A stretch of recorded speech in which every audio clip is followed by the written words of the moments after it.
Dear all students of second semester, Unit 4, as you know, our vocational paper is Soft Skills in Sociology, and we are going to cover today Unit 4, Communication Skills. As you know, now this world is depending upon communication itself. कोई जमाना था जब हम बहुत शुरुआती दौर में थे, तो जिसके पास जितनी जमीन होती थी वो जमींदार कहलाता था, है ना।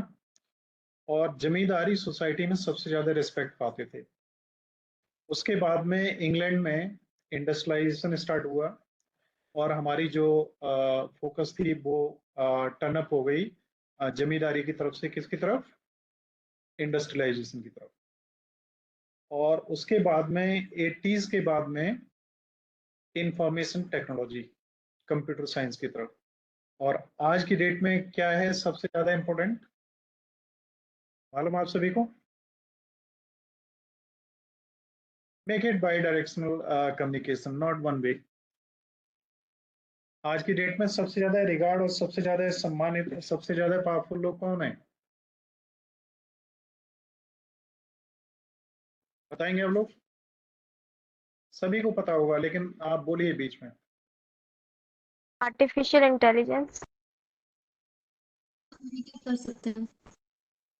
आर्टिफिशियल इंटेलिजेंस तो अभी स्टार्ट हो रही है, बस इसका भी पीरियड स्टार्ट हुआ है, नेसेंट पीरियड में है। जो आपको बात, यस मानो, So people with good communication skills. Yes, जिनके पास में कम्युनिकेशन के मैक्सिमम चैनल्स हैं और जिन्होंने कम्युनिकेशन इंडस्ट्री पे कब्जा किया हुआ है। जैसे ट्विटर था, आजकल एक्स में कन्वर्ट हो गया है, एलन मस्क है। और इसके अलावा आपको मालूम है, कोई बता पाएगा कि सबसे ज्यादा जो चैनल्स हैं, स्टार न्यूज, स्टार से लेके बीबीसी और नेशनल जियोग्राफिक, ये सब चैनल्स का मालिक कौन है, कोई बताएगा? शायद आप लोग नहीं बता पाएंगे। एक ऐसा नाम जिसका वर्ल्ड में जो कम्युनिकेशन नेटवर्क है उसका 80 से 85% शेयर जिसके अकेले के पास में रहा है और बहुत पावरफुल आदमी है, नाम है रूपर्ट मर्डॉक, है ना। इन चीजों को थोड़ा सा लेके आपको चलना चाहिए। तो आज जो कम्युनिकेशन लेवल पे सबसे ज्यादा पावरफुल है वो ही सबसे ज्यादा विजयी है। आप देख रहे हैं जितने युद्ध हो रहे हैं उन सभी में लड़ाई कैसे लड़ी जा रही है, आमने सामने की तो कोई लड़ाई है नहीं कहीं। अब तो बस आपको लोकेट करना है, जियो टैग करना है और उसको शूट करना है, बस। आपके चाहे ड्रोन से करें चाहे आपके सैटेलाइट से उनसे करें, तो कम्युनिकेशन पावर जिसकी जितनी पावरफुल है वो ही उतना ज्यादा विजयी होगा और भविष्य इसी का है। इसलिए सोसाइटी में जब हम कम्युनिकेशन स्किल्स की बात करते हैं तो यहाँ युद्ध से हटके हम ये देखते हैं कि अपने करियर में अगर हम सफल होना चाहते हैं तो वहां पे भी हमें जरूरत है अपनी कम्युनिकेशन स्किल्स को बेहतर बनाने के लिए। देखिए, कम्युनिकेशन स्किल्स में क्या क्या आता है, ये सारा कम्युनिकेशन स्किल्स का पार्ट है, आप कहीं से भी शुरू हो जाए। कस्टमर केयर, अगर कोई भी काम आप करेंगे तो कस्टमर से आपको को रिलेट होना पड़ेगा, तो कस्टमर की प्रॉब्लम्स को कैसे हम एड्रेस करें। प्रेजेंटेशन स्किल्स, मैं आपको इस क्लासेस में ये प्रेजेंट कर रहा हूँ, तो ये स्किल भी इतनी इंपॉर्टेंट है जो अगर हमारे पास में नहीं है तो हम आपको ये प्रेजेंट नहीं कर सकते। प्रेजेंटेशन जिस तरीके का पावर पॉइंट बना हुआ है, आप में से कितने स्टूडेंट्स पावर पॉइंट यूज करते हैं और प्रेजेंटेशन बना सकते हैं कुछ लोग ऐसे? Manu, yes, and any more? I think maybe the problem with the internet, so I'm switching off my webcam now. दीक्षा को नहीं पता है, तो ये सब चीजें आपको सीखने की जरूरत है। देखिए, अभी मैं आपको एक असाइनमेंट दूंगा जिसमें किसी टॉपिक पे आपको प्रेजेंटेशन तैयार करना पड़ेगा, चाहे, और फिर पीपीटी स्किल्स नहीं है तो आप किसी से बनवाएंगे। आप किसी से बनवाएंगे तो फिर क्या होगा कि वाइवा में आपसे क्वेश्चन किए जाएंगे, भाई ऐसे कैसे हुआ, क्या किस तरीके से हुआ, आपने कैसे किया, आप नहीं कर पाएंगे। तो ये स्किल्स इंपॉर्टेंट है ना। यहाँ किसी का कोई क्वेश्चन है?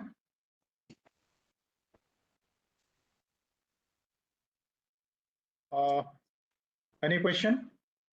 I am seeing some responses from some students. I am going to next slide now. Here it is, communication. What is communication is? So communication is the process of conveying information throughout ideas, emotions and messages from one person or a group to another. तो communication क्या है?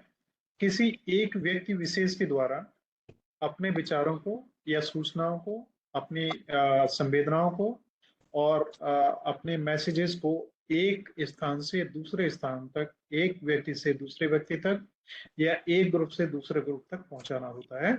और communication के तरीके कई हो सकते हैं। एक मिनट आप होल्ड करेंगे जरा।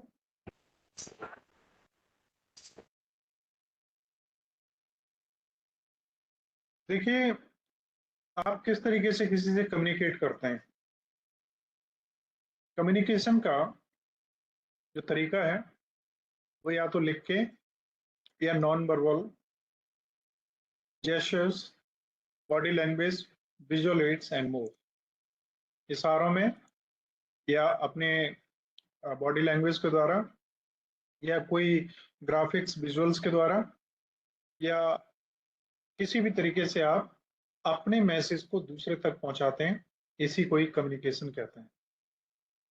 और ये हमारी डेली लाइफ का एक पार्ट है। अब हम जितना कम्युनिकेटिव होंगे, अपनी बात को जितने सरल तरीके से दूसरे लोगों के सामने रख पाएंगे, हमारी स्किल्स उतनी ही बेहतर मानी जाएंगी। अगर हमें नॉलेज भी है और हम रख नहीं पा रहे हैं सही से, तो उसका कोई अर्थ नहीं है। ठीक है।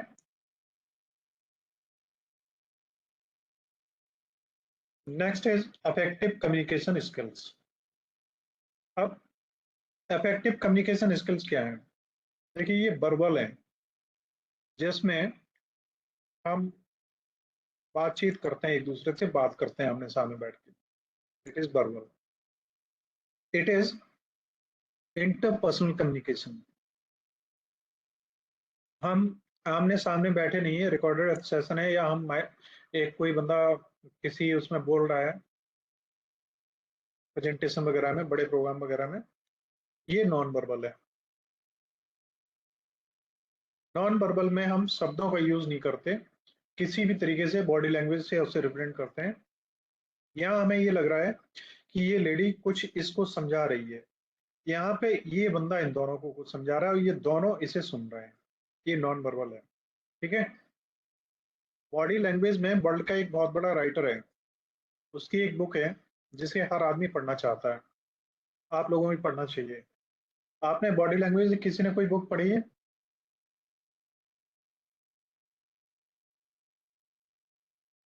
किसी ने भी नहीं पढ़ी होगी ना। आप किसी व्यक्ति विशेष को देख के उसके बारे में बता सकते हैं कि ये व्यक्ति कैसा होगा और क्या होगा। अगर आप क्लासरूम में बैठे हैं और आपके हाथ पैर हिल रहे हैं, तो इसका मतलब क्या है? हाथ पैर हिलने का मतलब है कि आपका शरीर आपके कंट्रोल में नहीं है ना। कंट्रोल में नहीं है, इसका मतलब आप यहाँ बैठे हो फिजिकली जरूर हैं, बट आपकी इमोशंस आपको कहीं और ले गई हैं, जिसकी वजह से आप यहाँ पे अभी फिजिकली प्रेजेंट नहीं है। तो एक राइटर है, उसका नाम है डॉक्टर नॉर्मन सुलेवियन। वर्ल्ड का सबसे ज्यादा फेमस राइटर है बॉडी लैंग्वेज पे। उसकी बुक अगर आप पढ़ेंगे तो किसी भी व्यक्ति को देख के आप उसका इंटरव्यू पूरा वैसे ही ले लेंगे बिना बात करे। नेक्स्ट यहाँ पे आप देखेंगे इफेक्टिव कम्युनिकेशन स्किल्स में क्या होना चाहिए। Effective listening. आप एक बहुत अच्छे श्रोता होने चाहिए, और श्रोता का मतलब होता है सुनने वाला। आप जब तक किसी को प्रॉपरली सुन नहीं पाएंगे, तब तक आप अगर कोई भी आंसर देंगे तो वो सही नहीं होगा। तो बेटर कम्युनिकेशन की पहली स्किल है प्रॉपरली लिसनिंग। नेक्स्ट है utilising feedback, regulating information flow, two way communication. Two way communication होना चाहिए, और कम्युनिकेशन का मतलब ही आमतौर पर टू वे ही होता है। जैसे टू वे कम्युनिकेशन में कोई एग्जांपल देंगे आप में से कोई?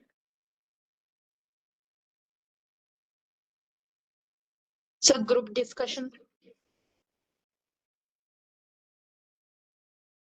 ग्रुप डिस्कशन कह सकते हैं, टू वे का मतलब जैसे दो लोग, एक कह रहा है और एक बोल रहा है, इधर से इधर और इधर से इधर।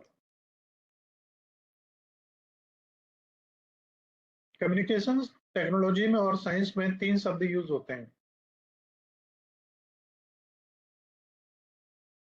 यहाँ एनोटेशन में राइटिंग वाला वो आइकन हमें दिख नहीं रहा है, इसलिए मैं लिख नहीं पा रहा हूँ। मैं आपको बता देता हूँ। एक होता है सिंप्लेक्स। सिंप्लेक्स में एक केवल अपनी बात कहता है और दूसरा सुनता है बस, या देखता है। इसमें आप टेलीविजन आ सकता है आपका, जिसमें बोलने वाला केवल बोल रहा है, आप सुने उसे, देखें चाहे ना देखें। दूसरा होता है हाफ डुप्लेक्स। इसमें आप पुलिस वालों के पास में एक वो देखते हैं हैंडसेट, इसके पास भी होता है, एक इसके पास भी होता है। ये एक स्विच ऑन करता है और ये एक ऑफ करता है। उसके बाद में ये बोलता है तब ये सुन पाता है, फिर ये अपना ऑफ करता है, ये ऑन करता है, तब ये सुन पाता है। ऐसा होता है ना? सर वो वॉकी टॉकीज जैसा। Walkie talkie, yes. एक बारी में एक साइड से मैसेज जाएगा, दोनों साइड से, जैसे अभी हम बात कर रहे हैं या मोबाइल पे बात करते हैं, ऐसा नहीं होगा। तो इसे टू वे कम्युनिकेशन कहते हैं, लेकिन ये पैरेलल नहीं होता। इसको बोलते हैं हाफ डुप्लेक्स। और फुल डुप्लेक्स में एक साथ ही मैसेज आते जाते हैं, जैसे हम लोग जो जिस चैनल में अभी बैठे हैं, ये फुल डुप्लेक्स कहलाता है। ये चीज आप समझ गए होंगे। Use of simple simple language, जब आप बात करें तो सिंपल लैंग्वेज का यूज करें। दीक्षा, वॉइस अगर क्लियर नहीं आ रही है तो ये आपके इंटरनेट की प्रॉब्लम होगी। मैंने इसीलिए वीडियो ऑन करने के बाद ऑफ कर दिया, और अक्सर ऑफ रखता हूँ कि आपको डिस्टर्बेंस ना हो। Next okay. देखिए, अवॉइड इंफॉर्मेशन ओवरलोड। इतनी ज्यादा इंफॉर्मेशन आप दें कि अगला उसे समझने से ही मुश्किल हो जाए। Reduce psychological barriers. ऐसे साइकोलॉजिकल बैरियर्स, जैसे साइकोलॉजिकल बैरियर्स क्या होते हैं, कोई बता पाएगा?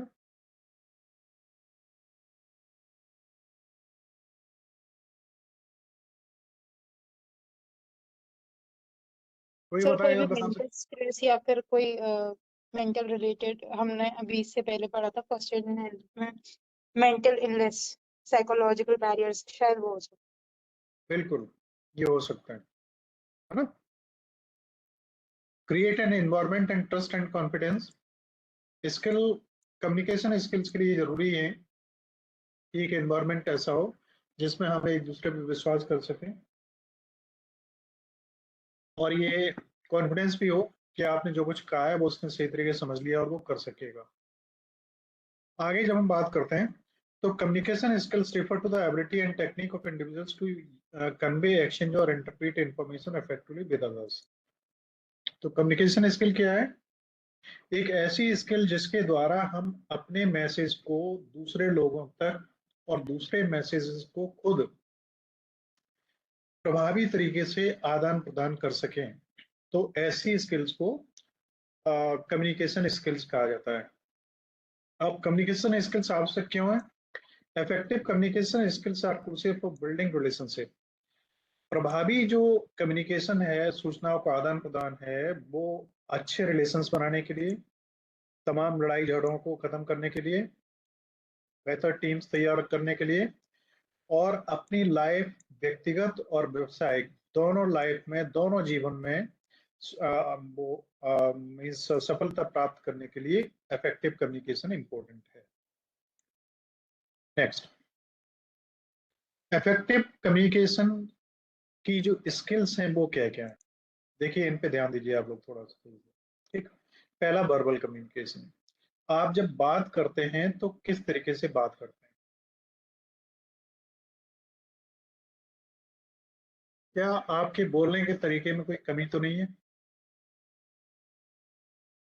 जिस लैंग्वेज का आप यूज करते हैं वो लैंग्वेज पे आपकी कमांड सही है, या सामने वाला उस लैंग्वेज को समझता है? ये तमाम चीजें आपको वर्बल कम्युनिकेशन में ध्यान रखनी है। और नॉन वर्बल में क्या होता है, इसमें शब्दों का यूज ही नहीं होता, इसमें केवल हाथों या चेहरे या नाक या आंख या किसी भी इशारे से काम होता है। और लिखने और पढ़ने में कितना बड़ा अंतर हो जाता है, जैसे मैंने पहले भी आपको बताया, मैं यहाँ पे इससे लिख सकता हूँ, मैं यहाँ पे एक सेंटेंस लिख रहा हूँ, रोको, क्या लिखा है, रोको मत जाने दो। रोको मत जाने दो। जाने ठीक दो। है, अब इसी को हम यहाँ पे कॉमा लगा दें एक, तो क्या मतलब हुआ, रोको मत मतलब जाने दो, रोको मत। और यहाँ पे अगर कॉमा लगा दें तो, और इसे हटा दें, बोलना है रोको मत जाने दो। क्या मतलब होगा, रो रोकने के लिए बोला है, रोको मत जाने दो। यहाँ पे हम ही कह रहे हैं रोको, इशारा भी मत होगा हमारा हाथ का इसके साथ में, रोको मतलब उसे रोक लो, जाने मत दो। जाने मत। और इस कॉमा को हमने यहाँ से हटाया,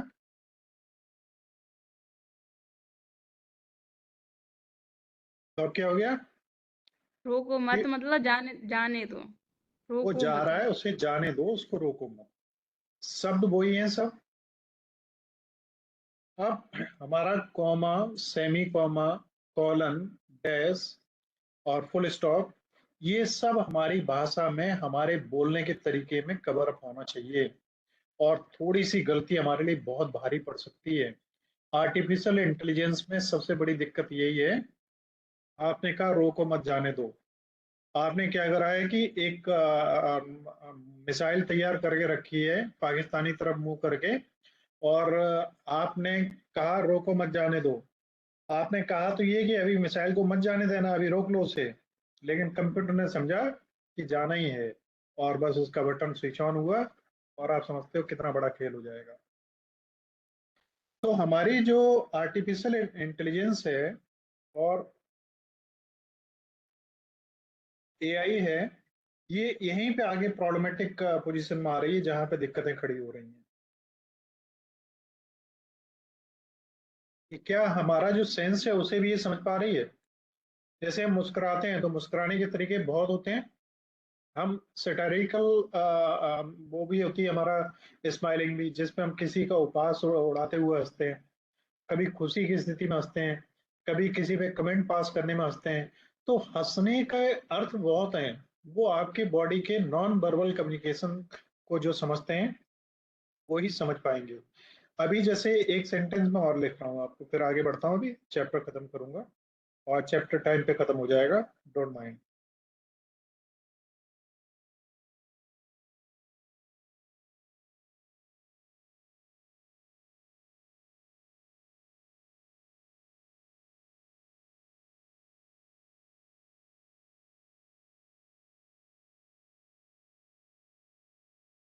क्या सेंटेंस है,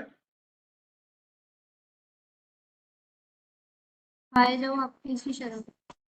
हाँ, खाए जाओ, यहाँ पे थोड़ी सी गलती है, आपको किसकी शर्म, अभी सेंटेंस का अर्थ क्या होगा,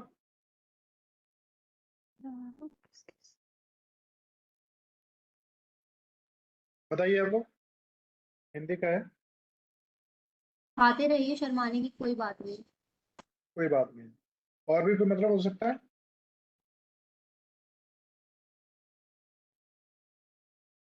आप खाते रहिए क्योंकि आपको खाने में किसी की शर्म नहीं आती। देखिए इसका अर्थ ये भी हो सकता है, खाए जाओ आपको किसकी शर्म, मतलब आप तो बहुत बेशरम आदमी हो, आपको बुलाया भी नहीं गया था प्रोग्राम में, फिर भी आप आ गए और खाने में लगे हुए हो, खाए जाओ, आपको शर्म करने की जरूरत क्या है, क्या एक अर्थ ये नहीं हो सकता, यस सर। Yes sir. हो यस सकता है सर, ना, ये तो तंज वे में हो गया। Yes sir. लेकिन ये भी हो सकता है ना,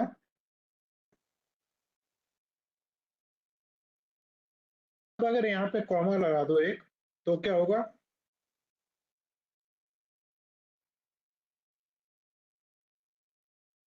खाए जाओ।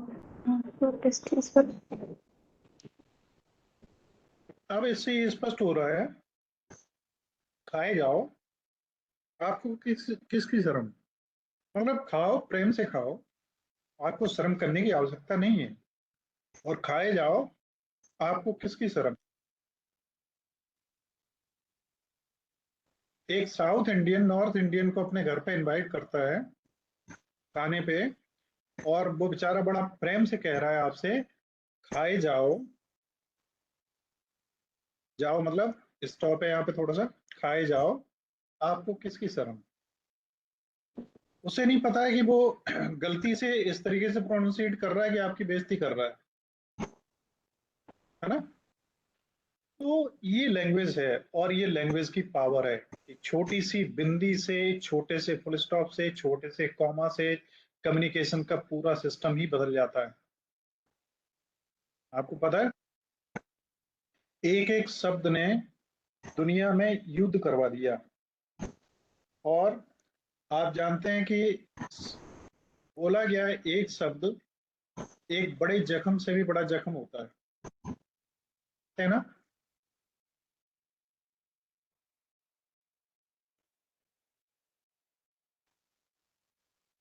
So this is the power of communication. Now we will proceed. Effective communication के लिए verbal communication, non verbal communication और लिसनिंग स्किल्स उतनी ही इंपॉर्टेंट है। अगर आपकी लिसनिंग की पावर सही नहीं है तो निश्चित रूप से ना आप अच्छे वक्ता होंगे, और ना ही आप अच्छे राइटर होंगे, और ना ही बहुत अच्छे स्पीकर होंगे। Everything begins from listening. तो जब भी किसी को सुने तो कैसे सुने। इफेक्टिव लिसनिंग के लिए क्या चाहिए, understanding, empathising, responding appropriate to speakers message. आप जो कुछ बोला जा रहा है उसे सही तरीके से समझ पा रहे हैं, आप उसे समझने के साथ में अप्लाई कर पा रहे हैं, आप प्रॉपर तरीके से जो स्पीकर मैसेज दे रहा है उसका सही तरीके से जवाब दे पा रहे हैं। वो कह कुछ रहा है, आप सुन कुछ और रहे हैं, ये आपके ऊपर डिपेंड करता है। इसलिए जो कहा जाए वही सुना जाए, ये जरूरी नहीं। जो कुछ बोला जा रहा है वही सब सत्य हो, ये ठीक नहीं। कहा जाता है आईना कभी झूठ नहीं बोलता, लेकिन आईना सत्य को पहचान भी नहीं सकता। ये भी बहुत सही है। ये वही समझ सकता है जो सामने खड़ा है। नेक्स्ट है राइट कम्युनिकेशन, रिटन कम्युनिकेशन। जब हम किसी भी तरीके से लिख के कोई मैसेज देते हैं तो वो रिटन कम्युनिकेशन कहलाता है। जैसे ईमेल है, रिपोर्ट है, मेमोज हैं, टेक्स्ट मैसेज हैं। और इसमें सबसे ज्यादा इंपॉर्टेंस होती है clarity, organisation and proper grammar and spelling. जब कुछ आप लिखते हैं तो उसमें लिखने में आपने कितने स्पष्ट तरीके से लिखा है, आपके शब्द कितने बेहतर तरीके से ऑर्गेनाइज्ड हैं, और आपने ग्रामर के रूल्स को पूरी तरह फॉलो किया है कि नहीं किया है, स्पेलिंग्स आपकी सही है कि नहीं। ये सब रिटन कम्युनिकेशन का सबसे इंपॉर्टेंट पार्ट है। एक कॉमा कितना बड़ा काम कर सकता है, एक फुल स्टॉप कितना बड़ा काम कर सकता है। इसको और अगर बेहतर तरीके से आप समझना चाहें तो मैं एक एग्जांपल आपको यहाँ पर दे रहा हूँ। एक लैंग्वेज थी फोर्ट्रान, 1960 के लगभग में इसका यूज होता था, और इसका पूरा नाम था फार्मूला ट्रांसलेशन। इसके द्वारा जो हमारे रॉकेट्स और ग्रह वगैरह छोड़े जाते हैं उनको कंट्रोल किया जाता था। इसकी मान लो एक्यूरेसी है वो 1 ×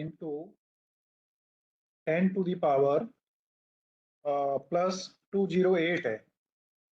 इतने किलोमीटर की दूरी तक अगर ये हमारा सैटेलाइट चला जाएगा तो ये कंट्रोल करता रहेगा, और इसके 1 सेंटीमीटर भी आगे हुआ वैसे ये हो जाएगा अनकंट्रोल्ड। 98010 कुछ भी हो सकता है।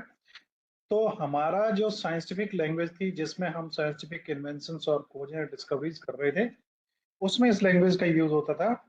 इसकी एक्यूरेसी से बाहर जैसे ही हमारा सैटेलाइट गया, हमारे कंट्रोल से हमेशा के लिए चला गया, फिर इतना छोटा सा जहां पे कॉमा आना था, आप देखिए वैल्यू, इसको समझिए इंपोर्टेंस को, 100000000। हर एक जीरो को बहुत बड़ा मतलब है, और यहाँ पे अगर डॉट रख गया तो अब आप समझते हैं, ज्यादा अब बताने कोई की जरूरत मतलब नहीं है जीरो का। हाँ, तो कोई मतलब नहीं है, इसलिए स्किल्स को आप समझिए कितनी इंपॉर्टेंट है। नेक्स्ट है इंटरपर्सनल कम्युनिकेशन। जब आप एक दूसरे से बातचीत करते हैं उस समय आपको क्या करना है कि एक एम्पैथी हो। एम्पैथी और सिंपैथी में अंतर मालूम है आप लोगों को? एम्पैथेटिक स्किल्स वो होती हैं जहां पे आपको अपनी बात बहुत ज्यादा नहीं रखनी है, दूसरे की बात केवल सुननी है और उसकी बात माननी है, उसकी बात को स्वीकार करना है, वो गलत हो चाहे सही हो। ये एक फर्स्ट एड जो पार्ट है उसका एक इम्पोर्टेंट पार्ट है। एम्पैथी और सिंपैथी में अंतर है, शायद आगे मैंने एक स्लाइड इसकी दी हुई होगी तो आप उसे समझ पाएंगे। Conflict resolution and building report. तो इंटरपर्सनल कम्युनिकेशन के लिए सब चीजें जरूरी है। पब्लिक स्पीकिंग में क्या है कि आप जो बोल रहे हैं उसका आपको पूरा नॉलेज हो, कॉन्फिडेंस हो, और आप अपने जो सुनने वाले या सामने बैठे हुए देखने वाले लोग हैं उन्हें प्रॉपर एड्रेस और कम्युनिकेट कर पाए। प्रेजेंटेशन स्किल्स में वही स्किल्स होती हैं कि आप उसे इस तरीके से प्रेजेंट करें जिससे लोग उसे समझ पाए। जैसे ये कहा जाता है कि जैसा देश वैसा वेश। आपको मैं इंग्लिश में ही केवल यहाँ पे पढ़ाऊँ, हिंदी का इस्तेमाल ही ना करूँ तो बेकार है, क्योंकि जिन्हें इंग्लिश आती है वो उन्हें हिंदी तो आती है सभी को, और जिन्हें इंग्लिश नहीं आती उनके लिए इंग्लिश में केवल पढ़ाना बेकार है। Emotional intelligence. कभी भी आपके रिलेशन किसी के साथ बनते हैं तो फिजिकल रिलेशंस का कोई मायने नहीं होता, इमोशनल रिलेशन ही आपके मोस्ट वाइंडिंग रिलेशंस होते हैं। और फिजिकल जो प्लेजर है वो भी इमोशनल अटैचमेंट से ही पूरी तरीके से प्राप्त होता है, अदरवाइज दैट इज नथिंग। तो इमोशनल इंटेलिजेंस भी इंपॉर्टेंट चीज एक ये है कि जिस किसी के साथ आप संबंध बना रहे हैं अगर उससे भावनाएं आपकी मिलती हैं तो वो संबंध लॉन्ग लास्टिंग होंगे, अदरवाइज वो नहीं होंगे। और आपके कम्युनिकेशन स्किल्स का एक इम्पोर्टेंट पार्ट है कि आप उसे इमोशनल लेवल पे भी उसको समझ पाएंगे वो कैसा आदमी होगा, अदरवाइज बाद में आप कहते हैं कि आप ठगे गए और आपके साथ फ्रॉड हुआ। Feedback and communication style. इसमें क्या होता है कि रिस्पेक्टफुल मैनर में और अच्छे तरीके से आप अपने बारे में भी लोगों की फीडबैक कलेक्ट करिए जिससे आप अपने कम्युनिकेशन स्किल्स को समझ सकें। जैसे मैंने आपको अभी पढ़ाया है, अब मैंने एक फॉर्म डिजाइन किया है जो मैं आप सभी से भरवाऊंगा, आप सभी को भरना होगा कि आपको कैसा पढ़ाया गया, पढ़ाने में आपको कैसा लगा। आप ग्रेडिंग करेंगे, पॉइंट देंगे उसमें 4 5 6 7 8 9 10 में से कितने पॉइंट आप हमें दे रहे हैं हमारे प्रेजेंटेशन स्किल्स को, हमारे इस प्रेजेंटेशन की डिजाइनिंग को, हमारे समझाने को, हमारे पढ़ाने के स्टाइल को, उस सभी को आप एवेल्यूट करेंगे। नेक्स्ट है कल्चरल कॉम्पिटेंस। तो कल्चरल कॉम्पिटेंस में तो पिछला चैप्टर ही आपने पूरा पढ़ा है। कम्युनिकेशन स्किल्स में 11 communication skills for your life and career. 11 वो कम्युनिकेशन स्किल्स कौन सी हैं जो आपके करियर और आपकी लाइफ के लिए बहुत इंपॉर्टेंट है। इनमें से देखिए सबसे पहली फिर वही एक्टिव लिसनिंग। आप जितने अच्छे सुनने वाले होंगे, ध्यान रखिए बोलना बहुत इंपॉर्टेंट है लेकिन जब आवश्यकता हो तभी। इसलिए कहा जाता है बंद मुट्ठी लाख की और खुली मुट्ठी खाक की। आपने जैसे ही बोलना शुरू किया आपकी औकात 2 मिनट में पता लग जाती है, और जब तक आप नहीं बोले तब तक किसी को नहीं पता है कि आप कौन हैं क्या हैं और आप में क्या है आपके अंदर। जैसे ही आपने 10 मिनट बोला आपकी सारी औकात सामने आ जाती है। तो सबसे पहले आप सबसे अच्छे वक्ता तभी बन सकते हैं जब आप सबसे अच्छे श्रोता हो, और सबसे अच्छे श्रोता होंगे तो आप सामने बोलने वाले की स्किल्स को असेस कर पाएंगे कि इस बंदे की स्किल कैसी है, हम इसे कहाँ पे हरा सकते हैं, कहाँ पे ये हमें हरा सकता है। Clear and concise speaking. जब आप बोलें तो बिल्कुल स्पष्ट बोलें और संक्षिप्त में बोलें। बहुत ज्यादा शब्दों का इस्तेमाल न करें, बहुत लंबा चौड़ा भाषण न बनाएं जिससे लोग परेशान होने लगे। Empathy. Understand and acknowledge the emotions and perspectives of others. Empathetic communication builds trust and helps you connect with the people on the deeper level. Empathy अब यहाँ पे फिर है, तो यहाँ इसका मतलब ही ये है कि जो सामने वाला है उसकी इमोशंस को, उसकी भावनाओं को आप कदर करिए, उनका सम्मान करिए, और इससे वो आपके ऊपर भी विश्वास करने लगेगा और आप उसको बेहतर तरीके से समझने में सक्षम होंगे। उसकी कुछ गलत बातें भी हैं जो आपको लग रही हैं, तो आप उन्हें कुछ समय के लिए, जब तक आपके अच्छे रिलेशंस डेवलप नहीं हो जाते, आप उसको क्रॉस ना करें। Non verbal communication, body language एक बहुत इंपॉर्टेंट चीज है। बॉडी लैंग्वेज इतनी ज्यादा इंपॉर्टेंट चीज है कि आजकल इस पर सबसे ज्यादा इंटरव्यूज में ध्यान दिया जाता है कि आप कैसे उठते हैं, कैसे बैठते हैं, कैसे बात करते हैं, कैसे चलते हैं, कैसे फिरते हैं। केवल आपके एक इशारे पे सब कुछ बदल सकता है। नेक्स्ट है रिटन कम्युनिकेशन। तो आप जानते ही हैं, अगर आपकी रीडिंग स्किल्स अच्छी हैं तो राइटिंग स्किल्स अपने आप अच्छी होंगी, और राइटिंग स्किल्स की ही जरूरत होगी जहां पे आप एक दूसरे से नहीं मिलते हैं, चाहे आप डिजिटल कंटेंट राइटर हो या ईमेल राइटर हो, कोई रिपोर्ट तैयार करें या कुछ भी करें उसके लिए। कॉन्फ्लिक्ट रिजोल्यूशन, बड़े बड़े जो आपस में झगड़े होते हैं वो सब आप अपनी समझदारी से और कम्युनिकेशन स्किल्स का यूज करते हुए उन्हें खत्म कर सकते हैं। पब्लिक स्पीकिंग, आप एड्रेस करते हैं एक बड़ी कम्युनिटी को, भाषण दे रहे हैं, नेता हैं, या आप डिबेट में पार्टिसिपेट कर रहे हैं या कुछ भी कर रहे हैं, ये सब कुछ आपका कम्युनिकेशन स्किल अगर बेहतर है तभी आप इफेक्टिव स्पीकर बन सकते हैं। अडेप्टेबिलिटी, अलग अलग विषम परिस्थितियों में आप अपने आप को कैसे एडजस्ट करते हैं, और ये अडेप्टेबिलिटी अगर आपके अंदर नहीं है तो आपके लिए बड़ी प्रॉब्लम खड़ी हो सकती है। फीडबैक एंड क्रिटिसिज्म, आप ये नहीं कि हर स्थिति में आप विजेता ही होंगे, ये जरूरी हो, ऐसा नहीं है। आपको अपनी क्रिटिसिज्म, आपका जो उपहास होता है, आपके जो कमेंट इश्यू होते हैं, तो उन कमेंट्स को भी सहने की क्षमता होनी चाहिए अगर आप कोई गलती कर रहे हैं तो। अडेप्टेबिलिटी का मैं क्या आपको एक एग्जांपल दूं, शायद आपको जान के अच्छा लगेगा। Yes sir. थोड़ा सा 10 मिनट टाइम आज ज्यादा हो सकता है, but it is second last class today. Adaptivity का एक एग्जांपल देता हूं। आप सभी ने नाम अटल बिहारी वाजपेयी का सुना है? Yes sir. शायद सभी ने सुना होगा, Yes, कोई ऐसा sir. नहीं होगा जिसने न सुना हो।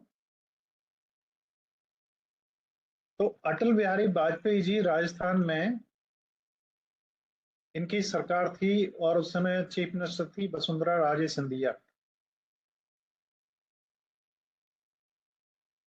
जानते हैं कितने लोग वसुंधरा राजे को? कितने लोग जानते हैं? कोई जानता है कि नहीं?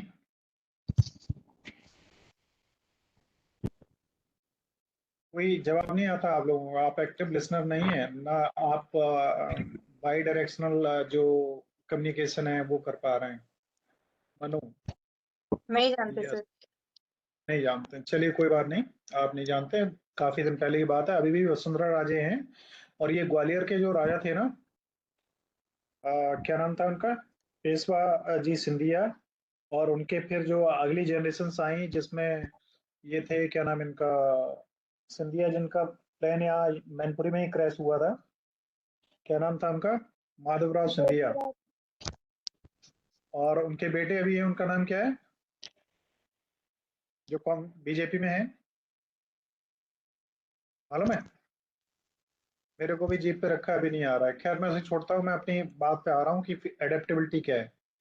वहां पे राजस्थान में गवर्नमेंट यूपी की इसकी थी, बीजेपी की, और अटल बिहारी वाजपेयी जी भाषण दे रहे थे, और अटल बिहारी वाजपेयी जी भूल गए कि राजस्थान में गवर्नमेंट जो है वो बीजेपी की है, और अटल बिहारी वाजपेयी जी कहने लगे कि राजस्थान की स्थिति बहुत खराब है, और राजस्थान में आम आदमी का जीना बहुत मुश्किल हो गया है, यहाँ पे शासन व्यवस्था का कहीं नाम नहीं है, इसलिए मैं जनता का आह्वान करता हूँ कि ऐसी सरकार को उखाड़ फेंकें।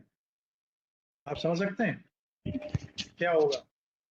अपना ही सबसे बड़ा लीडर अपने मंच पे खड़े होके अपनी पार्टी के बारे में कह अपनी रहा है। बुराई। अब कितनी बड़ी असहज स्थिति खड़ी होगी यहाँ पे। अब जितने नेता बैठे होंगे वो तो सब भौचक्के कि जी क्या हो गया। अब क्या करें, अटल बिहारी बोल रहे हैं तो बोल रहे हैं, अब उन्हें रोके कौन? एक आदमी धीरे से उनके पास में गया और उसने कहा कान में अब क्या कहा है ये तो आप जानते हो, यही कहा होगा कि भाई जिसकी आप बुराई कर रहे हो वो अपनी सरकार है वहां पे, तो राजस्थान में, है ना। तो वो आदमी जैसे ही कह के उठा, पूरे एक दो सेंटेंसेस के बाद में अटल बिहारी वाजपेयी ने अपने भाषण को कैसे मरोड़ के प्रस्तुत किया, समझ रहे हैं, कैसे अडेप्ट किया उन्होंने ऐसी विषम परिस्थिति को। उन्होंने कहा देखो भाई, मेरा नाम क्या है, अटल बिहारी वाजपेयी। वाजपेयी। तो मैं अपनी बात पे अटल हूं, मैं जो कहता हूं उस पे अटल रहता हूं, उससे कभी पलटता नहीं। लेकिन मेरे नाम के साथ में बिहारी भी लगा हुआ है, और बिहारी का मतलब क्या होता है, विचरण करने वाला, जो विचरण करता रहे, कभी अभी पाकिस्तान में, कभी अफगानिस्तान में, कभी पंजाब में, कभी हिंदुस्तान में, कभी अमेरिका में, कभी जापान में। तो मैं अटल तो हूं, जो कुछ मैंने कहा है वो सत्य है कि अगर कोई भी सरकार जो जनहित में काम न करे और सक्षम ना हो, गुंडागर्दी को ना रोक पाए, भ्रष्टाचार को ना रोक पाए, भूखे आदमी को भोजन न दे पाए, ऐसी सरकार को उखाड़ फेंकना ही चाहिए। और जहां तक मैंने अभी बात करी राजस्थान की, तो मैं, मेरे नाम के साथ में बिहारी जुड़ा हुआ है, फिर वो राजस्थान हो चाहे पाकिस्तान, वो क्या नाम है, ये मध्य प्रदेश हो या गुजरात हो, मेरे को इस बात से फर्क नहीं पड़ता सरकार कहाँ किसकी है। लेकिन जो कुछ मैंने कहा है वो निश्चित रूप से राजस्थान सरकार के बारे में नहीं है, चाहे राजस्थान का नाम मैंने लिया है। अब आप समझिए, अपने नाम को सार्थक करते हुए उन्होंने उस सिचुएशन को किस तरीके से अडेप्ट किया है। ये अडेप्टेबिलिटी बहुत इंपॉर्टेंट है ना। आगे बढ़ते हैं। देखिए, देखिए मैंने आपसे कहा था एक स्लाइड होगी सिंपैथी और एम्पैथी की। सिंपैथी देखिए क्या है, फीलिंग ऑफ पिटी, सॉरो और कंसर्न। जब आप किसी व्यक्ति के ऊपर कोई दया का भाव महसूस करते हैं, वो कष्ट में है, वो बेचारा भूखा है, गरीब है, उसका बच्चा खत्म हो गया, उसके पास पैसे नहीं है रोटी खाने के लिए, तो आप उस पर दया करते हैं। और एम्पैथी में क्या होता है कि यहाँ पे आप उस पर दया नहीं करते, बल्कि वो कष्ट में है, उसकी स्थिति को जान के आप उसको सहायता करना चाहते हैं। जैसे एक्सीडेंट हो गया, चोट आई किसी को, अब ऐसी स्थिति में आप क्या करेंगे, ये दया अलग है, ये दया अलग है, ये किसी पे करुणा है और ये उसका सहयोग है। Able to experience another's feelings, इससे आप दूसरे की फीलिंग्स को जान सकते हैं। Distance kept between the sufferer and the listener, जो आप लिसनर हैं और वो सफरर है जिसका एक्सीडेंट हुआ है, इन दोनों के बीच में डिस्टेंस होती है। एक्सीडेंट कई तरीके के होते हैं, जैसे किसी ने किसी लड़की को छेड़ दिया और उसकी बहुत पिटाई हुई। अब अब वो बेचारा पिट तो चुका ही है, और उसे अब बहुत इतनी ज्यादा कुटाई पिटाई हो चुकी है, उसे फर्स्ट एड की जरूरत है। तो उससे भी उसकी बात को आपको सुनना है कि भाई क्यों और कैसे, तो ये अलग है। और इसमें अगला है, used when someone does not fully understand और relate to another's feeling sufferings. ये तब यूज होता है जब कोई दूसरी की किसी की बात को पूरी तरीके से डज नॉट फुली अंडरस्टैंड, ना तो जानता है, और रिलेट टू अनदर सफरिंग, और ना उसकी सफरिंग से वो अपने आप को रिलेट कर पा रहा है। भिखारी है तो भिखारी भीख मांग रहा है, वो क्यों भीख मांग रहा है, हमारा उससे क्या रिलेशन है, वो कल भीख मांगेगा नहीं मांगेगा, हमें कोई लेना देना नहीं। मे फुली अंडरस्टैंड और रिलेट टू अदर्स एक्सपीरियंस, यहाँ पे ये पूरी तरीके से उसके साथ इसका जुड़ाव होता है, और ये उसके साथ जुड़ा होता है। More appropriate in less intimate relationship, for example with coworkers. अब सिंपैथी हम रख सकते हैं, और इसमें हमारा संबंध भी बहुत कम होता है। जैसे हमारे साथ कोई आदमी काम कर रहा है, आज उससे थोड़ा सा कोई कष्ट था, वो परेशानी में था, उसके पास रुपए नहीं थे, बच्चा बीमार था, हमने आज उसे रुपए दे दिए, बात खत्म हो गई। यहाँ पे क्या होता है, बहुत स्ट्रॉन्ग रिलेशंस डेवलप करने पड़ते हैं। आपका कोई फ्रेंड है, बहुत करीबी फ्रेंड है, बहुत बचपन से फ्रेंड है, और वो ट्रॉमेटिक पोजीशन में है, यहाँ पे अब उसे फर्स्ट एड आपको देनी है, उसको हेल्प करनी है, तो यहाँ पे स्ट्रॉन्ग रिलेशन होगा। यहाँ पे ड्राइव्स डिस्कनेक्शन, जैसे ही काम खत्म हुआ, भीख दी, बात खत्म हो गई, यहाँ पे ड्राइव्स कनेक्शन। यहाँ पे आपने इसे शांति दी तो आगे और भी ज्यादा आप इसे शांति देंगे, ये कंटिन्यूटी वाली चीज है। This is difference between empathy and sympathy. Okay, now I will proceed a little bit fast, time हो रहा है। Here you can see 7 C's of effective communication. Effective communication में 7 C's कौन कौन से हैं। पहला है कंक्रीट, मतलब निश्चित, बिल्कुल निश्चित हो आप जो बात कहने जा रहे हैं या बोलने जा रहे हैं। दूसरा कंप्लीट, आपके शब्द आपकी बात को कंप्लीट तरीके से प्रस्तुत कर सकने में सक्षम हो, जो कुछ आप कह रहे हैं वो सही हो, पूरी तरीके से स्पष्ट हो, कहीं उसमें कमी न हो, और कोर्टियस हो। आप किसी को कोई बात दृढ़ता के साथ जबरदस्ती कबूल करवाना चाहें तो नहीं, कोरेंट उससे संबंधित हो और उसको अटैचमेंट हो उसके साथ में, और कंसाइज, बिल्कुल क्रिस्टल क्लियर हो, उसमें कुछ भी ऐसी चीज ना रह जाए जिसकी वजह से वो फाइनल डिसीजन लेने में या समझने में किसी को कोई दिक्कत आए। ये 7 C's ही आगे एक्सप्लेन्ड है, ये जो आप देख रहे हैं इनमें, इसलिए मैं आगे बढ़ता हूँ। जो मैंने समझाया है वही है इन सब में। How to improve communication skills, communication skills को कैसे बेहतर बनाएं।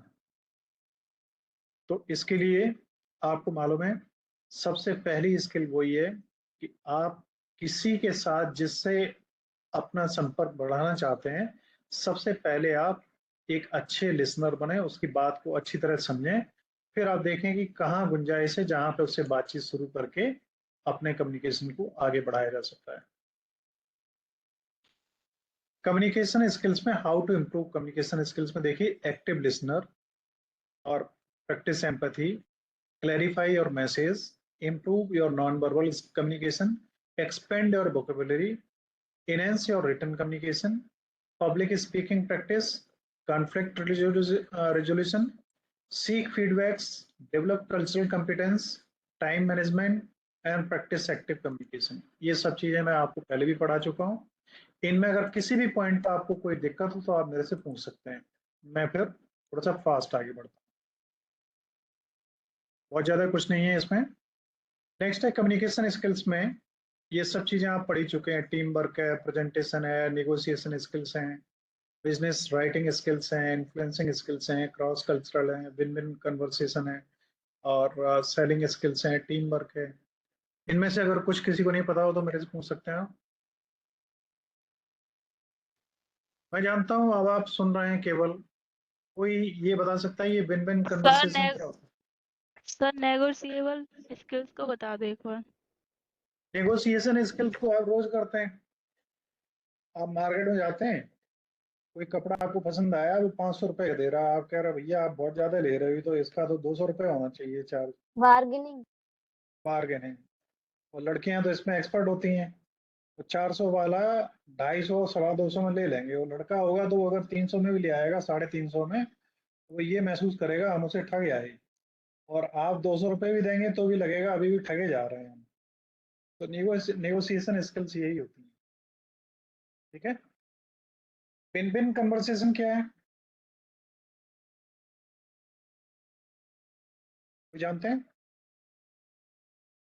देखो मैं बता दूं, एक ऐसी सिचुएशन जहां पे आप दो लोगों में जिनमें बातचीत हो रही है, दोनों ही प्रसन्न हो उसके अंतिम निर्णय से, कोई भी कष्ट में ना हो। अगर आपने किसी को जबरदस्ती बात आज मनवा ली है तो कल को वो आपके अगेंस्ट जा सकता है।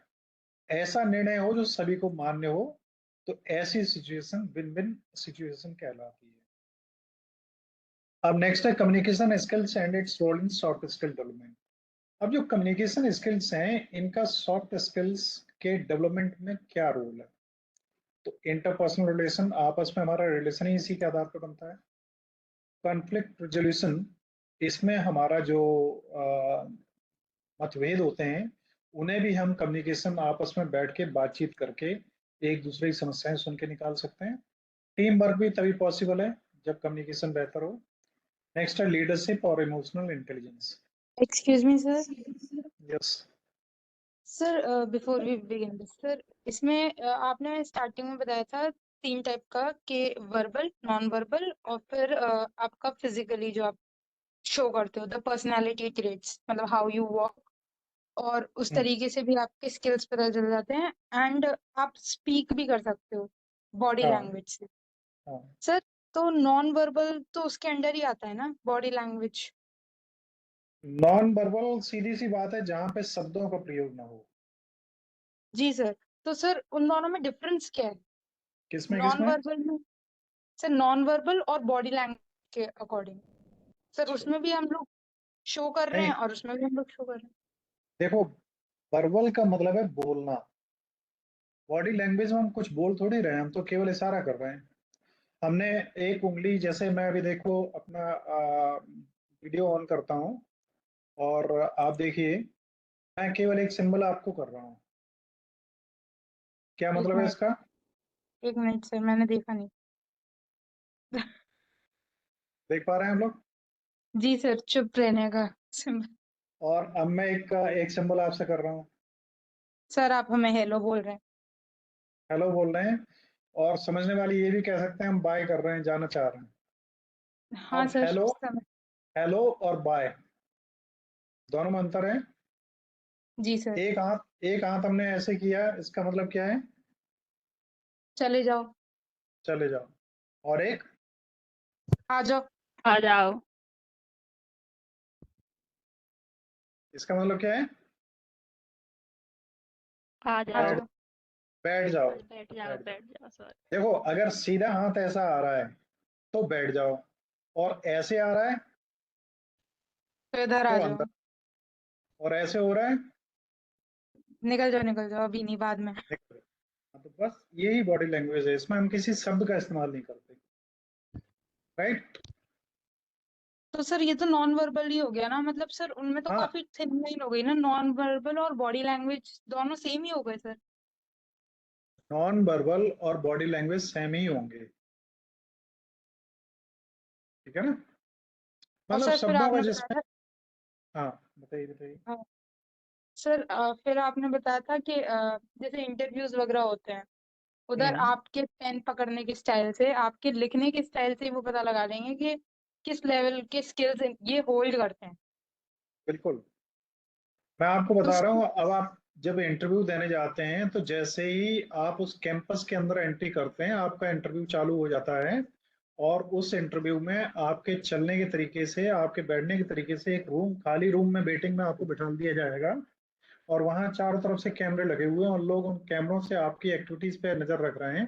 जैसे अभी मैं बैठा हुआ आपको पढ़ा रहा हूँ, मैं पढ़ा रहा हूँ, मेरा ध्यान किधर है, मैं ये कप यहाँ पे रखा है तो इस कप के लिए मैं किस तरीके से रिस्पॉन्ड करूंगा, और चीजें उनकी तरफ मैं कैसे देख रहा हूँ।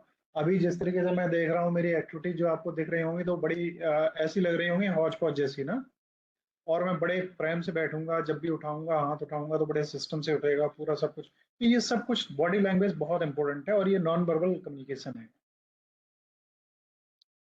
Anything else? सर मैंने कहा था सर, वो इंटरव्यूज में जैसे जज करते हैं, हम लोग को हाँ, कभी भी प्रॉपर इस चीज पे ना पढ़ाया जाता है, ना भी ना कहीं पे भी कोई इन्फॉर्मेशन अवेलेबल होती है। अब थोड़े थोड़ी वीडियोस बनने लग गए हैं यूट्यूब पे कि how you should sit in front of teachers, how you should do anything in front of any if respected personality. if you want, then I would like to tell you, a name is Dr. Norman Sullivan. Dorman doctor सुलेवियन।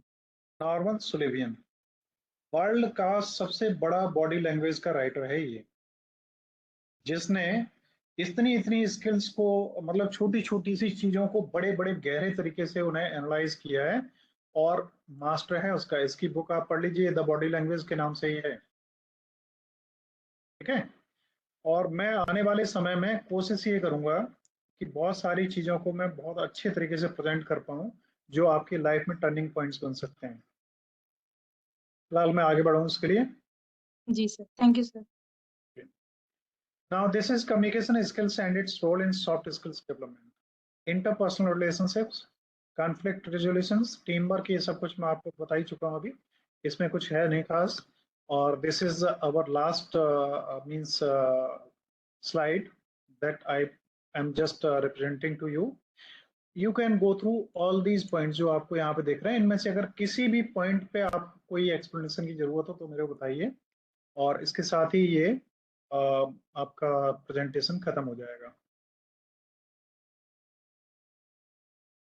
Now, tomorrow your class will be the last class in which we will cover disaster management and first aid. That will be the fifth unit, and your syllabus will be over tomorrow. So all these points I have already explained. If you have any more questions, you can ask me.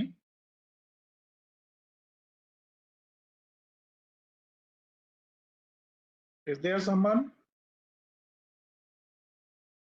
No. Sir Yes. Sir मैंने अपनी email ID और password new बना लिए हैं लेकिन तब भी वो लॉगिन नहीं हो रहा।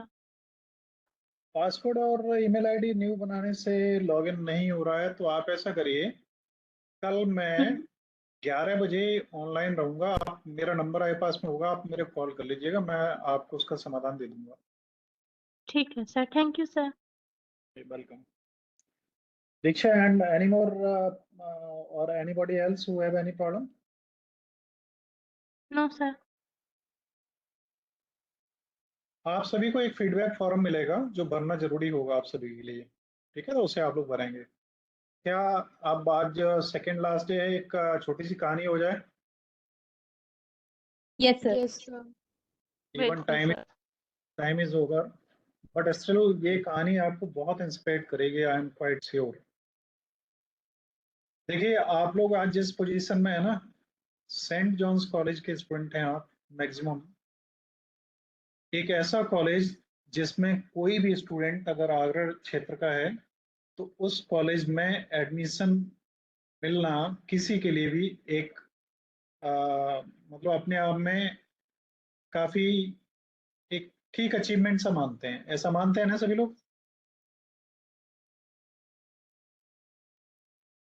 मैं सही कह रहा हूँ कि नहीं? कोई यस रिस्पॉन्स? सर। अब आप लोग अपने माइक्रोफोन ऑन कर लीजिए सभी लोग, है ना? तो देखिए, एक सेंट जॉन्स कॉलेज जैसे स्टूडेंट अगर आप हैं तो आप एक चीज मान के चलिए, अपनी लाइफ में आपके पास बहुत कुछ वो है जो बहुत लोगों के पास में नहीं है। इसे मानते हैं आप? चाहे उसे आप यस सर। ये माने फाइनेंशियल मैटर्स में, या आप माने आपका आईक्यू लेवल, या आप अपना एक गुड लक माने, या कुछ भी माने, आप बहुत लोगों से बहुत डिफरेंट हैं। फिर भी आप में से बहुत लोग बहुत परेशान होंगे कि आपकी लाइफ से आप सेटिस्फाई नहीं होंगे, कि आपसे बड़े भी लोग बैठे हैं, फिर डीयू भी है, फिर जेएनयू भी है, उसके बाद आईआईटी भी है, आईआईएम भी है, तो आप अपने आप से सेटिस्फाई नहीं होंगे। अब मैं यहाँ पे यही एक कहानी आपको सुनाना चाह रहा हूँ जो आपको थोड़ा सा इंस्पिरेट करेगी और आपको को रिलेट करेगी आपकी अपनी पोजीशन से। क्या होता है कि एक बार एक राजा होता है। राजा अब बुजुर्ग हो चला होता है, उसके बेटे को राज्याभिषेक होना होता है, यू नो। जो अभी तक था कौन, राजकुमार, वो अब राजा बनने जा रहा होता है। तो जब राज्याभिषेक हो रहा होता है तो आप जानते हैं, आपका ही बर्थडे होता है तो क्या होता है? क्या होता है? बहुत सारे गिफ्ट मिलते हैं आपको। Yes sir. कोई मुख्यमंत्री बनता है, कोई राज्यपाल बनता है तो उसे पूरी पूरी पार्टी होती है, बहुत बड़ी और ऑर्गेनाइज होती है, दुनिया भर के लोग आते हैं, उसे बधाइयां देते हैं, गिफ्ट देते हैं। तो ऐसे ही ये एक राज्य है जिसका एक राजा नया चुना जा रहा है और उसका राज्याभिषेक का कार्यक्रम चल रहा है। उसमें ये तमाम लोग लाइन में खड़े हैं जो कुछ ना कुछ गिफ्ट लेके आए हैं और अपने राजा को देना चाह रहे हैं, ठीक? इसमें ये एक व्यक्ति है जो बड़ा गंदा सा है, बहुत गंदे से कपड़े इसने पहन रखे हैं और बड़ा भिखारी सा लग रहा है, कई दिनों से नहाया हुआ सा नहीं लग रहा है, और इसमें से स्मेल भी आ रही है। ये आगे पीछे के ये लोग तक इससे परेशान हैं। अब ये जो गार्ड वगैरह लगे हुए हैं तमाम राजा के उसमें प्रोग्राम में, उनकी भी नजर इस पे पड़ती है, इस आदमी पे। तो ये देखते हैं कि यार ये आदमी जो है ये राजा के राजकुमार के पास जाएगा और ये पता नहीं कुछ हाथों में लिए हुए है, एक थैली जैसी है, उसमें कुछ गंदा, हाथ भी उसके बहुत गंदे हैं, कीचड़ जैसा हाथों में लगा हुआ है। और ये राजा के पास पहुंचेगा तो ये तो हम सबकी बेइज्जती हो जाएगी, तुमने इसको अंदर कैसे आने दिया। तो क्या हुआ पता है? क्या होगा बताइए आरती, क्या होगा? इसे अंजलि अंदर जाने से रोकेंगे। रोकेंगे, तो वो ही हुआ कि उसे अंदर जाने से रोका गया। और रोकने पे क्या हुआ निशा? सर उसने कहा होगा कि मेरा हक है, मैं इधर का निवासी हूँ और मैं राजा को देखने आया हूँ। मैं अब चाहूंगा कि कुछ वो लोग जो या तो सोए पड़े हैं या एक्टिव नहीं है वो एक्टिव हों थोड़े से। I would like to ask Tanishka Agrawal, क्या रिस्पॉन्स होगी तनिष्का? आप सभी के माइक्रोफोन्स ऑन होने चाहिए। Tanishka, are you able to listen मी?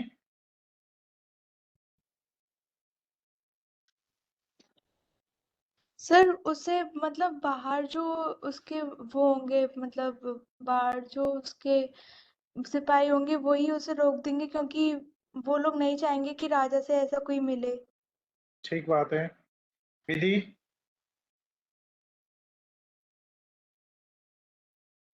विधि सुन पा रहे हो? कृष्णा?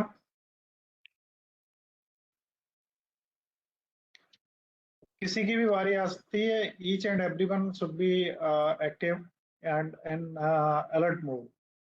महिमा? यस भारती?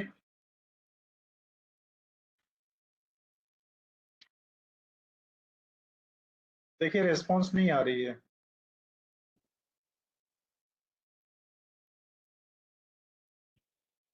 देन क्या हमें ऐसा मानना चाहिए कि स्टोरी को यहीं खत्म कर देना चाहिए? No no sir. Sir. So please complete the story. Then why the peoples are not responding back? Sir लेकिन उसकी वेशभूषा को देखकर अनुमान तो नहीं लगाया जा सकता ना। दीक्षा, आप सही कह रहे हैं। तो यहीं पे अब ये चीजें हैं, यही चीज है कि how much active listener you are and how you are able to conclude any decision from the current situation and how you can represent. These are all skills tied together here itself. Yes, Ritik, कुछ कहना चाहेंगे आप ऐसी स्थिति में? ऋतिक?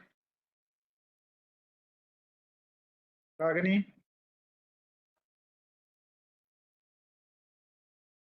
खुशी गोयल?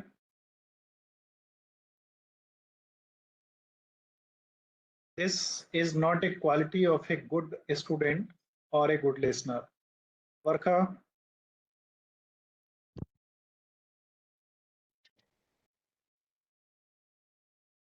मना कर देंगे। I want to listen it. Don't need in writings. Varkha, unmute your microphone and speak whatever you want to say.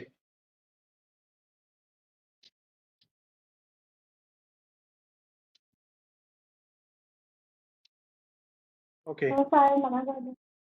चलिए ठीक है। Thanks.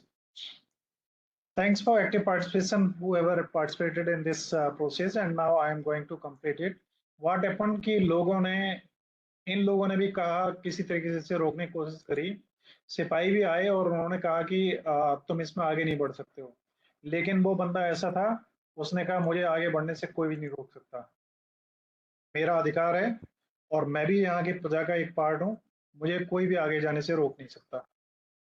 तो कोई भी ये इसको रोक नहीं पाए और धीरे धीरे ये सब इनका नंबर खत्म हुआ और ये बंदा जो था यहाँ पे आके पहुंच गया। अब राजा के पास में ये पहुंचने ही वाला था कि लगभग तीसरा चौथा इसका नंबर था। इसके बाद में मान लीजिए यहाँ पे ये खड़ा था, तो जैसे ही इस राजकुमार ने इसे देखा और उसको बड़ा गुस्सा आया और उसे इतना गुस्सा आया, उसने कहा ये तो कैसा व्यक्ति है, मेरी बेइज्जती करने के लिए आ रहा है। मैं राजा बन रहा हूँ और ये जो इतना गंदा आदमी है और पता नहीं हाथों में गंदगी लिए हुए क्या करेगा क्या नहीं करेगा। उसने तुरंत अपने सैनिकों को आदेश दिया कि इसे तुरंत रोका जाए और इसे अगर नहीं माने तो इसे बंदी बना लिया जाए। सैनिक तुरंत पहुंचे, उन्होंने इसे पकड़ा और वो अपने उसी पकड़ा हुआ था कि मुझे कोई पकड़ नहीं सकता और मेरे ऊपर कोई जबरदस्ती नहीं कर सकता। राजा से भी उसने कहा, राजन, मेरा अधिकार है कि मैं भी आपकी प्रजा का एक पार्ट हूँ और मुझे भी उतने अधिकार प्राप्त हैं जितने जितने अन्य लोगों को, इसलिए मेरे साथ गलत व्यवहार न किया जाए। तो ये राजकुमार जो था, इसने कहा इसे गिरफ्तार कर लो। लेकिन इसके फादर ने क्या किया मालूम है? फादर क्या करेगा?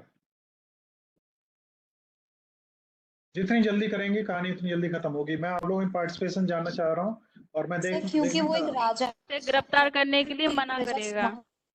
डेफिनेटली। तो इस राजा ने, जो इसका फादर था, उसने कहा रुको, ऐसा भी मत करो, उसे आगे लाओ।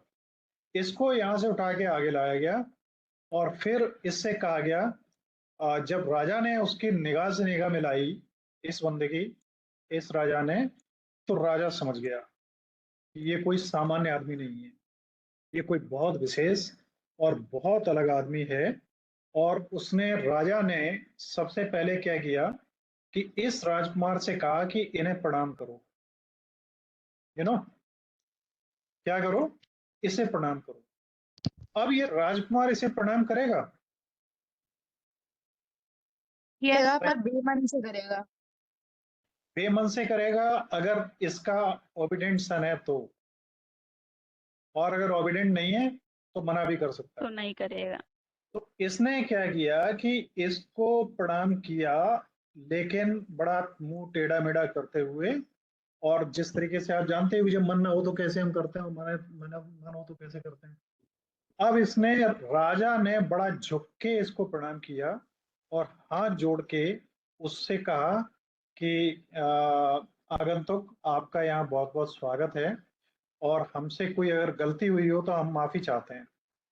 तो क्या हुआ कि जितनी प्रजा थी और जितने बड़े बड़े राजा चारों तरफ बैठे थे, सभी लोग आश्चर्यचकित होंगे।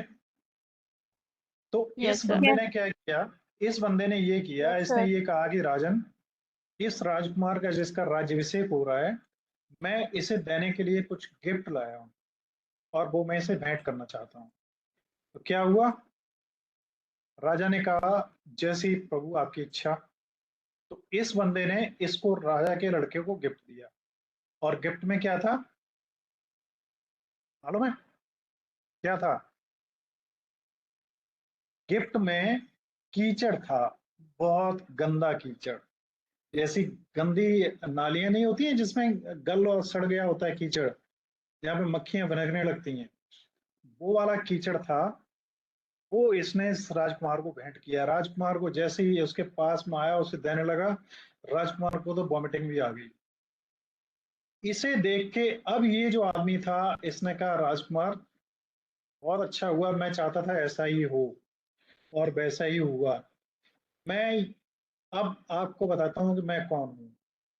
वो कौन था? एक बहुत बड़ा संत था, जिसके नाम के बारे में लोगों ने बहुत सुना था, लेकिन उस संत को कोई जानता नहीं था, क्योंकि वो लोगों के पास कभी जाता ही नहीं था। जिन्हें जरूरत होती थी लोग उसके पास जाते थे, और वो मर्जी आती थी मिलता था, मर्जी आती थी नहीं मिलता था। कोई किसी तरीके का उस पर नियंत्रण नहीं था। जब इसने अपना नाम बताया कि मेरा ये नाम है, तो सब पूरा राजा, राज्य, साम्राज्य के लोग सब उसके सामने नतमस्तक होके झुक गए। और फिर इस राजकुमार को भी क्या था, झुकने के अलावा कोई विकल्प ही नहीं था। लेकिन इस संत ने कहा रुको, तुम अभी नहीं झुकोगे, तुम राजकुमार हो। अब मैं तुम्हें बताना चाह रहा हूँ कि मैं जो तुम्हें गिफ्ट दे रहा हूँ, ये गिफ्ट है क्या। वो गिफ्ट क्या हो सकता है, इसे आप कोई इमेजिन नहीं कर पाएंगे, आप में से कोई अगर कर सकते हैं तो हमें। सर वो एक सलाह हो सकती है कि आपको जमीन से जुड़े रहना चाहिए, या फिर ये बताना चाहिए कि जितने घमंड में तुम हो उस घमंड को त्याग दो। एक राजा केवल एक पेट सर्वर होता है पूरी प्रजा का, और कुछ ठीक नहीं। बात। और क्योंकि वो एक राजा है तो वो गंदगी को पहचान। Yes Manu, any more? देखिए, कहानियां वो ही अच्छी होती हैं जो कहानियां, मोरल तो वही निकलेगा जो आप कह रहे हैं, लेकिन उनके कहने का तरीका थोड़ा सा बदल जाए, परिस्थितियां थोड़ी सी बदल जाएं। जैसे आप जानते हैं, एक अंधा आदमी जब चलता था तो वो लालटेन हाथ में लेके चलता था। ये कहानी पढ़ी सभी ने? सुनिए ना, नो सर। एक अंधा आदमी जब भी चलता था, रास्ते में जाता था, तो एक लालटेन अपने हाथ में लेके जाता था। तो जो लोग जानते थे उसे, वो लोग बड़ा वो तो जानते थे, जो लोग नहीं जानते थे और उससे टकरा जाते थे, तब क्या स्थिति खड़ी होगी बताओ। ये इधर से एक आदमी आ रहा है, इसके दोनों आंखें सही हैं और ये इससे टकरा गया, तो ये आदमी क्या बोलेगा? सर वो बोलेगा अंधा है क्या, और बात ये है कि वो प्रिटेंड कर रहा है कि वो अंधा नहीं है, जिससे वो रॉब्ड ना हो जाए, जैसे नहीं, आपने बोला था क्रिकेट फिल्म में। अब यही चीजें समझने वाली होती, बात वही कही जाती है, लेकिन बात अलग तरीके से कही जाती है जो मन में घुस जाए, वही अच्छी कहानी होती है। ये जो अंधा है, इसने इसको टक्कर मारी आंखों वाले ने, और आंखों वाला बोला अबे अंधा है, हाथ में लालटेन पकड़े हुए फिर भी दिखाई नहीं दे रहा है। तो ये वाला बंदा बोला कि हाँ मैं अंधा हूँ, वास्तव में भी अंधा हूँ। अब इस बंदे के ऊपर असर पड़ेगा, शौक हो जाएगा कि ये अंधा है तो फिर लालटेन लेके क्यों चल रहा है। तो ये इससे कहता है अगर अंधे ही हो तो लालटेन हाथ में लेके क्यों चलते हो। तो ये कहता है लालटेन इसलिए लेके चलता हूँ कि आप जैसे आंख वाले लोग मुझे देख पाए और मुझे टक्कर न मारे। लेसन डिफरेंट है। Yes sir. Yes sir. Yes sir. तो यस सर। बस कहानियों का यस सर। यही इंपॉर्टेंस होती है, यही बहुत बड़ी इंपॉर्टेंस होती है कहानी, छोटे छोटे से मैसेज। आप समझिए, ये जो वो संत था, इसने कहा कि हे राजकुमार, ये जो कीचड़ आप देख रहे हैं, ये कीचड़ और इसमें जो कुछ जड़ें देख रहे हैं, ये कमल की जड़ें हैं। कमल कहाँ खिलता है? कीचड़ में। कीचड़ में। कीचड़। टी-शर्ट में। कीचड़ में। तो ये कमल है जो सबसे सुंदर फ्लावर माना जाता है, और ये कीचड़ में उगता है। अब इन जड़ों को जो मैं साथ में अपने लेके आया हूं, इन्हें आप हीरे, जवाहरात, मोती, सोना, चांदी, परफ्यूम्स और पूरा राज्य साम्राज्य सब कुछ इनके नीचे रख दो, तो क्या ये कमल को उगा देंगे? No sir. No sir. No sir. कहीं नो सर। कोई संभावना नहीं है ना। नहीं। तो ये कहता है कि हे राजन, मैं बस आपको यही बताने आया था कि ये जो कुछ आप चमक यहाँ देख रहे हैं, आज जितने ये लोग आपका मान सम्मान करने के लिए खड़े हुए हैं और जो लाइन लगाए हुए हैं, जो मुझे उठा के फेंकने के लिए तैयार हैं, वो कितना आपको समझा सकने में सक्षम है। मैं आपको बताना चाह रहा हूं कि ये जो जड़ें जो आप देख रहे हो, ये आपके फादर, उनके फादर, ये वो सैनिक, ये आम नागरिक, और ये हर आदमी जिसने इस साम्राज्य को बनने में सहायता की है किसी भी तरीके से, ये सब वो लोग हैं। और आप जो यहाँ पे मुकुट पहने हुए, इतना सुंदर ड्रेस पहने हुए दिख रहे हैं ना, आप कमल का फूल हैं जो दिखाई दे रहे हैं।